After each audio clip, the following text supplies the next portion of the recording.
Kaziva zvakare vana vaMwari mufaro wangu tasangana zvakare pachirongwa chedu chamazuva ose konai pastor. Vatanga kutibata nhasi pachirongwa pano tiri kubatsirana kupindura mibvunzo yatogona kunge tiinayo inopinduruka neumbo hunowanikwa mukati meBhaibheri. Saka sunungukai nemiwo kutumira mibvunzo chero any question yamunogona kunge muinayo, tinobatsirana Mwari achitipa mukana wacho. Mubvunzo wanhasi watinoda kupindura hama yedu yabvunza iri kuti pastor nditsanangurireiwo Hebrews 7 verse 12. Ndo mubvunzo wabvunzwa panapa, nditsanangurireiwo Hebrews 7 verse 12. Regai tiverenge Hebrews 7 verse 12. Iri kuti iyo for the priesthood being changed of necessity there is also a change of the law. Nekuti uprista zvawakachinjwa zvinofanirawo kuti nemurayiro uchinjwe. Ndowanzoshandisirwa vhesi iyo nevanhu vazhinji vanotenda kuti mutemo hakuchina, vachishandisa vhesi iyo kuti mutemo, I don't know the logic zvazvo, because Bible has kuti therefore the law is no longer valid, but iri kuti the law has also changed. Saka vanhu nekuda kuti nyama yedu yaidi zvekuteerera Mwari inobva yamhanya mutemo hakuchina, you know, but zisirizvo. In fact nyange dai kuri kunzi mitemo yaMwari 10 commandments irunzi yakachinjwa, you ask yourself yakachinjwa ichienda kupi, ichibva kupi ichienda kupi? Because mutemo waMwari uri kuti usaba, saka tomboti wakachinjwa wakuti chii manje, wakuti iba. So unoona kuti vanhu vari kumhanya hawo nekuti vagara vanoda kufadza havi yenyama nezvinoda nyama yemunhu, but ukazogadzamisa pfungwa unoti handifungi ndo zviri kurehwa naPauro panapa kuti ari kurevei. Saka kana wangoita mubvunzo wekuti ari kurevei sezvaita abvunza ari kuti nditsanangurirei, it means munhu adzamisa pfungwa aona kuti no, this cannot be, there is no way yatogona kuti mutemo wakachinja. Unochinja uchibvepi uchendipi? Remekedza baba wako namai wako, yakuti chii manje? Hazvina basa, musaremekedza nyi vabereki, hazviiti. Saka zviri kurevei? Ndo zvabvunza munhu uyu. Now patakataura nyaya yekududzira Bhaibheri, kuverengwa kweBhaibheri, tichitaura zviga zvekududzira Bhaibheri, takataurawo zvakare kuti it is very important to look at the context. Kune the historical background or the historical context, koita inonzi the immediate context. Immediate context ndo mavhesi ari pamusoro kana pazasi pevhesi iri kunetsa, inogona kukupa picture kuti tizosvika pavhesi iyo kumusoro kwambonzi kudii, yakazopera ichinzi kudii, ndo immediate context. Saka ndiyo toda kushandisa panapa immediate context. Saka ndichatanga kuverenga pavhesi ya 11. Therefore, if perfection were through the Levitical priesthood, for under it the people received the law, what further need was there that another priest should rise according to the order of Melchizedek and not be called according to the order of Aaron? Saka Paul ari kupa argument pana pekuti kana kururamiswa kwaiuya neuprista hweimba yaLevhi, saka paiva nebasa here kuti pazonzi pakazouya umwe muprista werudzi rwaMelchizedek. Saka chiri kutaurwa naPaul panapa chatochinja panapa uprista, it's the priesthood which has changed.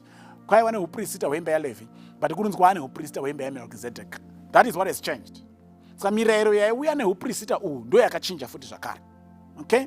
Saka ndepi mirayiro yacho? Alright, nganditsanangura uprista hwaMelchizedek neuprista hwaLevhi. Uprista hwaLevhi, pavana 12 vaJacob, one of them ainzi Levi. Okay? Saka Mwari akanga adesignator kuti pavana 12 iwo imba yaBhenjamini ndo yeumambo, imba yaLevhi ndo yeuprista, imba yachakati ndo yechakati. Saka kana uchida ukatongozvarwa uri weimba yaLevhi waishanda kutemberi, you either a priest, a high priest, or the Levites vaibatsira mapriest automatically. That was what it was. So Paul is saying that order was changed. There was a point in time when that injunction was changed, when that law was changed, when that command was changed. And then God introduced a new priesthood, which was not after the order of Levi, but after the order of Melchizedek. Melchizedek tomuzoti akararama time yana Abraham, way, many years before Levi was born. Saka kwaitawa neuprista hwaivako hwaLevhi usati hwavako. Saka Jesu paakauya panyika panapa achizvideclare kuti he is a priest, vanhu vakakwestina kuti how can he be a priest iye ari weimba yaJudha? Vakati handisi muprista werudzi rwaLevhi, ndiri muprista werudzi rwaMelchizedek. And Paul ari kuti that is to our advantage, because uprista werudzi rwaLevhi mutemo wacho waiti iye muprista asati atanga kumiririra vanhu aimbotanga amirirawo zvivi zvake kuti zvisukwe. Okay? Muprista akafa maigona kushaya nokurevererai zvivi kusvikira mumwe muprista agadzwasve. Ndo mitemo yaiuya neuprista hwaLevhi.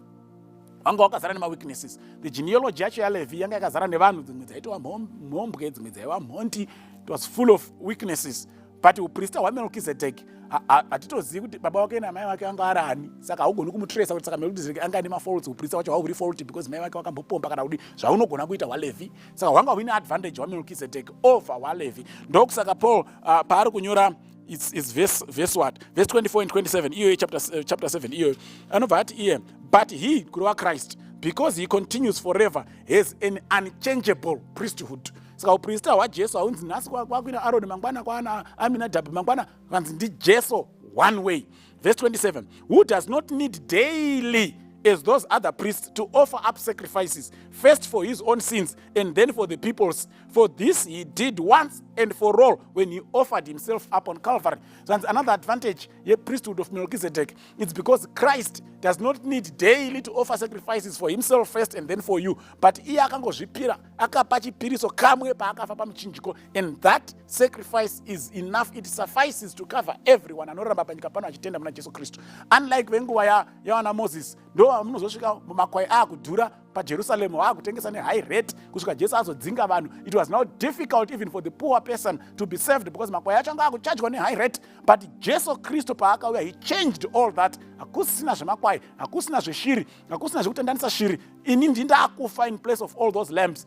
Ropa rangu once and for all romirira munhu wese. Saka anyone can now embrace salvation in Christ. It's no longer only for the rich. Even the poorest person just needs to believe. Saka Paul arongori panapa, uprista hwakachinja, nemitemo yacho yakachinja. It's not the 10 commandments that were changed because the priesthood changed, but the laws that had everything to do with the priesthood of Levi, they had to change because there was now a new priesthood, which was a better priesthood, which was for the advantage of all believers, which was for advantage of all sinners, which was for the good of all humanity. The priesthood of Levi was limiting.